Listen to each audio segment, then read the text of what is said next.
Bismillahirrahmanirrahim. Assalamualaikum warahmatullahi wabarakatuh. Innal hamdalillah wassalatu wassalamu ala Rasulillah wa ala alihi wa sahbihi wa mawafa.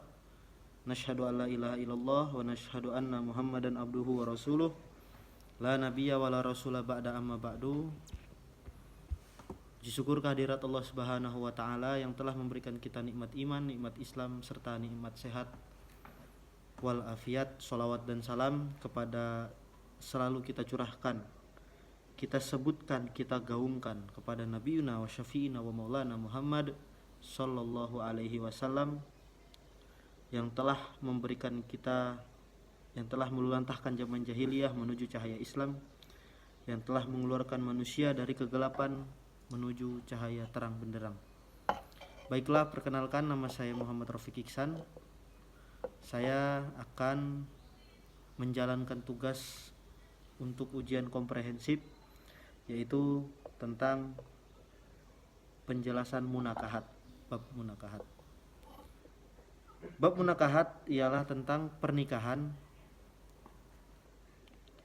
Pengertian pernikahan adalah akad yang menghalalkan pergaulan dan menimbulkan hak dan kewajiban serta bertolong-tolongan antara keduanya. Nikah adalah salah satu asas pokok kehidupan dalam masyarakat yang sempurna, karena perkawinan merupakan salah satu jalan yang amat mulia untuk mengatur kehidupan rumah tangga dan keturunan. Perkawinan merupakan pertalian yang sangat kokoh dan teguh dalam hidup dan kehidupan manusia, bukan saja antara suami istri dan keturunan, tetapi terjalin hubungan antara keluarga kedua belah pihak. Terjalin antara keduanya kasih sayang, saling tolong menolong, hormat menghormati, kasih mengasihi. Ya, kemudian anjuran menikah. Allah berfirman di dalam Quran surah An-Nisa ayat 3, "Fankihu ma taba lakum minan nisa'i masna wasulasa waruba." Maka kawinilah atau nikahilah kamu, kawinlah kamu dengan perempuan yang kamu pandang baik untukmu, yang kamu senangi, 2, 3 atau 4. Jika kamu takut tidak dapat berlaku adil di antara mereka, hendaklah kamu kawin seorang saja. Jadi kalau mampu 2, 3 boleh, 4 apalagi. Tapi kalau jika kita tidak mampu sekiranya untuk berlaku adil, maka satu saja, yang cantik dan solihah tentunya ya. Kemudian perkawinan merupakan sunnah Rasulullah Shallallahu Alaihi Wasallam, sebagaimana sabda Rasulullah Shallallahu Alaihi Wasallam, "Ya ma'syaras syabab, man istata'a minkumul ba'a falyatajawwaj, fa innahu aguddu lil bashari wa ahsanu lil farji, wa man lam yastati' fa alaihi bisawmi fa innahu lahu wija'an." Artinya, wahai pemuda, ya ma'syaras syabab, man istata'a minkumul ba'a falyatajawwaj. Barang siapa yang mampu di antara kamu untuk menikah, maka menikahlah.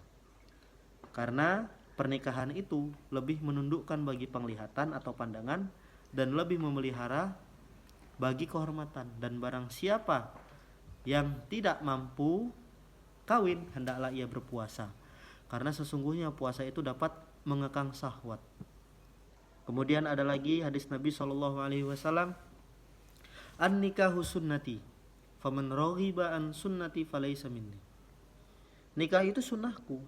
Orang-orang yang benci kepada sunnahku, maka ia bukan dari umatku atau golonganku. Hai suqalan Nabi, kemudian Nabi berkata lagi, hai suqalan Nabi SAW an Aisyah, dari Aisyah, "Tazawwajun nisa fa innahunna ya'tikum bil mal." Dari Aisyah radhiyallahu an, kawinilah olehmu wanita, karena sesungguhnya mereka akan mendatangkan harta. Masya Allah. Nah, ini buat pemuda-pemuda nih, ya termasuk saya sendiri. Ya, ketika sudah mampu secara finansial, mampu secara mental, maka menikahlah. Kemudian hikmah perkawinan. Ya, ada hikmahnya perkawinan. Yang pertama, menjaga, memelihara dan membela perempuan daripada kebinasaan. Kemudian menjaga dan memelihara kemurnian keturunan. Yang ketiga, memelihara daripada permusuhan atau menghindari permusuhan. Yang keempat, menjaga dan memelihara harta. Yang kelima, menjaga dan memelihara hawa nafsu yang bersifat kebinatangan, liar dia, birahi liar. Kemudian yang terakhir, menjadikan hidup sakinah dan tentram. Jadi ketika beda antara orang yang sudah menikah dan belum menikah. Orang yang sudah menikah itu lebih terlihat tenang. Ya walaupun terkadang dia suka minum Golda dan duduk di depan Indomaret ya. Kemudian selanjutnya hukum perkawinan. Hukum perkawinan itu yang pertama diperbolehkan atau jaiz, ini asal hukumnya. Kemudian sunnah bagi mereka yang mampu serta dapat memberikan nafkah lahir dan batin. Kemudian nikah itu bisa menjadi wajib bagi mereka yang cukup harta dan mampu memberikan nafkah lahir batin dan takut tergoda kepada perbuatan zina. Nah, ini wajib. Jika dia nafsunya sudah birahi, puncak, tidak bisa menahan nafsunya, maka wajib baginya untuk nikah dengan syarat dia mampu secara material dan secara mental. Ya, kemudian nikah itu makruh bagi mereka yang kurang mampu memberikan nafkah baik lahir maupun batin.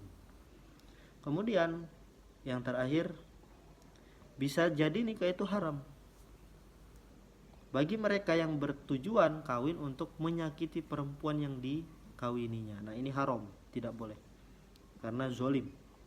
Ya, kemudian mengenal dan meminang. Nah, bab mengenal dan meminang. Meminang artinya menyatakan permintaan untuk perjodohan dari pihak laki-laki kepada pihak perempuan, baik melalui keluarga ataupun orang lain. Meminang dengan cara tersebut diperbolehkan oleh Islam terhadap gadis atau janda yang telah habis masa iddahnya. Disunahkan meminang dahulu bagi laki-laki yang hendak menikah. Nah, perempuan yang halal boleh dipinang itu ialah perempuan yang tidak bersuami dan tidak beriddah. Adapun meminang perempuan yang masih dalam iddah, roji'ah, maka haram dipinang. Karena perempuan yang dalam iddah raj'iyah masih dalam status istri laki-laki yang menceraikannya. Dan perempuan tersebut dalam tanggung jawab suaminya. Hal ini berdasarkan firman Allah Ta'ala, A'udzubillahi minasyaitonirrajim, dalam Quran surah Al-Baqarah ayat 228. Wa bu'ulatuhunna ahaqqu biraddihinna fi zalika in aradu islah. Ya, al-ayah. Suami-suami itu berhak menunjuki dalam menanti itu. Ya, merujukinya dalam masa menanti itu. Demikian juga tidak diperbolehkan meminang atas pinangan orang lain sebelum pinangan yang bersangkutan tidak diterima. Nah, jadi di bab pinang meminang ini kita boleh meminang perempuan atau wanita yang kita senangi, kita cintai, dengan syarat jika perempuan itu statusnya belum menikah, maka kita boleh meminangnya apabila dia atau si wanita ini tidak dalam pinangan orang lain. Kemudian apabila wanita yang ingin kita pinang ini adalah janda atau statusnya sudah bercerai, maka kita tunggu masa iddahnya selama 3 kali masa kurun. Ya, kemudian boleh kita menikahi janda, seperti itu. Selanjutnya mengenal orang yang dipinang. Nah, ini di dalam hal meminang ini kita harus tahu, mengetahui dulu orang yang akan kita pinang, karakternya seperti apa, sifatnya seperti apa, keluarganya seperti apa, latar belakangnya seperti apa. Kita juga harus tahu. Boleh kita kalau ingin tahu pendidikannya, maka diperbolehkan. Pendidikannya seperti apa, latar belakang pendidikannya seperti apa. Nah, jadi kita harus mengenal dulu orang yang akan kita pinang. Agar apa? Agar tidak zong, ya, agar tidak rugi. Ya, seperti itu. Sebagaimana hadis Rasulullah SAW, Iza khotoba ahadukumul mar'ata fala junaha alaihi ayyanzura minha iza kana annama yanzuru ilaihal khitbata wa in kanat la ta'lam. Apabila seseorang kamu meminang seorang perempuan, maka tidak berdosa kepadanya untuk melihat perempuan itu, asal saja melihat itu untuk meminangnya, walaupun perempuan itu tidak mengetahuinya. Ya, jadi tidak apa-apa. Ya, kemudian pendapat ulama lalu lain mengatakan sunnah dengan alasan sabda Nabi SAW yang tadi, iza khotoba ahadukumul mar'u fa in istata'a ayyanzura minha ila ma yad'uhu ila nikahiha falyaf'al. Apabila seseorang kamu mau meminang seseorang perempuan, maka dapat melihat perempuan itu akan bertambah keinginannya untuk melaksanakan perkawinan, maka lakukanlah, hendaklah ia melihatnya. Ya, jadi nggak apa-apa kita nazar, ya, dalam bahasa ininya nazar. Kita datang ke pihak perempuan, melihat perempuan yang akan kita nikahi, bertanya tentangnya, seperti itu. Kemudian rukun dan syarat perkawinan. Ya, sigot yang pertama, akad atau ijab dari pihak perempuan, seperti saya nikahkan anak saya dengan engkau, qabul saya terima nikahnya. Tidak sah akad nikah melainkan dengan lafaz nikah atau tajwid atau terjemahan dari keduanya. Bersabda Rasulullah SAW, takutlah kamu kepada Allah Subhanahu wa taala dalam urusan perempuan. Sesungguhnya kamu ambil mereka dengan kepercayaan kepada Allah, dan kamu halalkan kehormatan mereka dengan kalimat Allah. Yang dimaksud dengan kalimat Allah dalam hadis ini adalah Al-Quran menyebutkan dengan kata nikah dan tajwid. Ulama berpendapat bahwa kehormatan perempuan atau nikah dengan lafaz yang lain asal pengertiannya sama dengan lafaz nikah dan tajwid. Kemudian harus ada walinya. Tidak sah nikah melainkan dengan wali. La nikahan illa bil wali. Tidak ada pernikahan tanpa adanya wali, itu tidak sah. Wa syahidai adlin, dan dua saksi yang adil. Nah, urutan wali siapa saja wali itu? Yang pertama ayah, kemudian kakek, kemudian kakak kandung atau saudara laki-laki, kemudian paman atau saudara laki-laki dari ayah, kemudian sepupu atau anak laki-laki dari paman, kemudian saudara laki-laki dari saudara laki-laki seayah atau ya sepupu, kemudian saudara ayah kandung, saudara ayah seayah, anak laki-laki paman kandung, anak laki-laki paman seayah, yang terakhir adalah hakim. Kemudian syarat-syarat wali, apa saja syarat-syarat wali yang harus kita ketahui? Itu ada 9. Yang pertama Islam, kemudian yang kedua baligh, yang ketiga berakal, tidak dipaksa, yang keempat, yang kelima laki-laki, yang keenam adil, yang ketujuh tidak sedang ihram atau haji, yang kedelapan tidak dicabut haknya dalam menguasai harta, yang kesembilan tidak rusak pikirannya karena tua atau sebagainya. Nah, itu syarat menjadi wali. Kemudian 2 orang saksi.